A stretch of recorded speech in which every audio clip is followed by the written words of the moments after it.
नमस्कार रश्मि home kitchen रे आपण मानकु स्वागत। आम ओडिशार पर्वपर्वाणी मानकरे तो प्राय सबु जगार मेला पड़ी थाए। आमे मेला बुलिया को गले तो मथुरा केक निश्चय खाई थाउ। मथुरा केक खाए बहुत सॉफ्ट लगी थाए। तो केक बनाए प्रथम आमे चीनी की ग्राइंड करके एई भली पाउडर बनई दबा। एबे आमे गोटे कप मैदा नहीं जिबा। एथिरे टेस्ट हिसाब रे चीनी देई दबा। मु एठी 3 चम्मच चीनी देइची, आपण एठी कम बेसी करि पारंती। स्वाद हिसाब रे लूण दे दबा। गोटे चम्मच बेकिंग पाउडर दे दबा।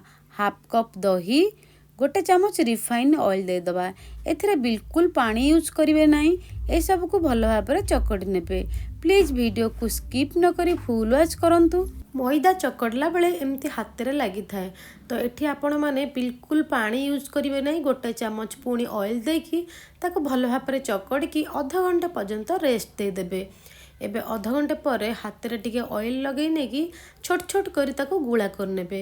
सी जे छोट गुळा कले ना सी एकदम तेल रे जतले हमें छाणी नबा सी पूरा डबल फुली जिवो। एबे कड़ाई रे हमें ऑयल दे दबा। तेल मीडियम गरम होला परे हमें याको गोटे गोटे एमती ब्राउन कलर हेबा पर्यंत छाणी नबा। बहुत बढ़िया लगे खाया पे। पिला माने तो मेला को गला माने मथुरा केक न खाइले तो मेला रु बिल्कुल भी आसंती नहीं। तो आपण माने भी थोड़े एमती निश्चय ट्राई करंतु।